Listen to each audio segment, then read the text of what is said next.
গাছের একটা লাউ হয়েছে, লাউ নিয়ে চলে গেলেন মাজারে। মুরগি প্রথম ডিম দিয়েছে, ডিম নিয়ে চলে গেলেন মাজারে। আর কবর এমন ভাবে দুই দিক থেকে চাপ দিবে, একটা হাড্ডি আর একটা হাড্ডির ভিতরে ঢুকে যাবে। যখন আমি সুন্দর করে অজু করি, অজু করার সময় আমার হাত যখন ধৌত করি, এই হাত দ্বারা অর্জিত পাপ অজুর পানির সাথে ঝরে ঝরে পড়ে যাবে। সুবহানাল্লাহ। এভাবে অজু শুরু থেকে সালাতের শেষ পর্যন্ত পুরো সময়টা রবের কাছে দোয়া করার জায়গা।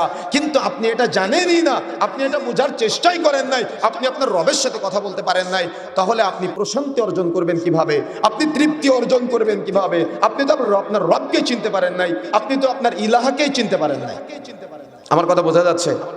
তাহলে মনে রাখার চেষ্টা করতে হবে, যার তাওহীদের জ্ঞান নাই তার আসলে কিছুই নাই। এই জন্য ইসলামের মৌলিক হলো বুনিয়াল ইসলামু আলা খামসিন শাহাদাতু আল্লা ইলাহা ইল্লাল্লাহ ওয়া আন্না মুহাম্মাদুর রাসূলুল্লাহ ওয়া ইকামিস সালাহ ওয়া ইতাইজ যাকাত ওয়াল হজ্জ ওয়া সাওম রমাদান।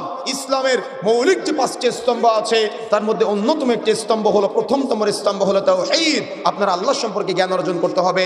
যার তাওহীদের জ্ঞান নাই তার সালাত আদায় করে লাভ নাই, যার তাওহীদের জ্ঞান নাই তার সিয়াম পালন করে লাভ নাই, যার তাওহীদের জ্ঞান নাই তার হজ করে লাভ নাই, যার তাওহীদের জ্ঞান নাই তার যাকাত আদায় করে লাভ নাই, যার তাওহীদের জ্ঞান নাই তার দান করে লাভ নাই, যার তাওহীদের জ্ঞান নাই তার দুনিয়াবি জিন্দেগি করে কোনো কিছুতে লাভ নাই। কেন? যখন আপনাকে কবরে রেখে আসা হবে তখন আপনাকে প্রশ্ন করা হবে, মান রব্বুকা, তোমার রবকে।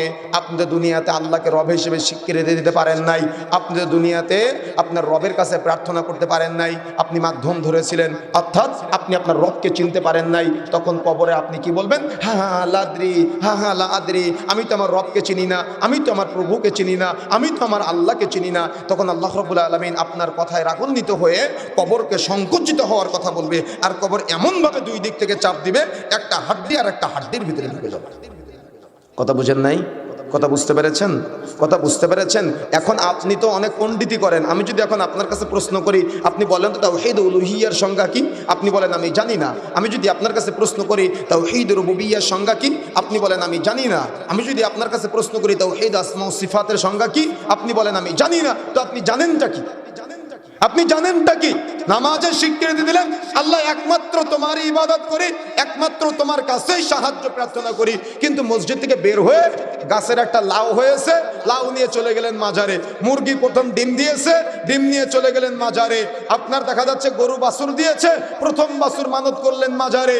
ব্যবসা বাণিজ্যে বরকত বৃদ্ধি পেয়েছেন, প্রথম আপনি উপার্জন নিয়ে গেলেন মাজারে। মনে রাখার চেষ্টা করবেন, আজকে মাইকের আওয়াজ যত দূর পর্যন্ত যাচ্ছে, দায়িত্বহীন ভাষায় বলে যেতে চাই, আল্লাহকে পাওয়ার জন্য আপনার এত দেওয়া লাগে না। পীর সাহেবকে পাওয়ার জন্য ডিম দেওয়া লাগে, মুরগি দেওয়া লাগে, হাঁস দেওয়া লাগে, মানত করা লাগে, কত রকম কত কিছু আছে। কিন্তু আল্লাহকে পাওয়ার জন্য মাধ্যমের প্রয়োজন হয় না। আপনি নামাজের মধ্যে দাঁড়িয়ে আপনি আপনার রবের সাথে কথা বলতে পারেন। যখন আপনি বলেন আলহামদুলিল্লাহি রাব্বিল আলামিন, সমস্ত প্রশংসা আল্লাহ তোমার জন্য, তখন দয়াময় আল্লাহ আপনার কথার জবাব দিয়ে বলে হামিদানি আব্দি, আমার বান্দা আমার প্রশংসা করলো। আপনি আপনার 40 বছরের জিন্দেগিতে আপনি এটা ফিল করেছেন যে আপনার আল্লাহ আপনার কথার জবাব দিয়েছে?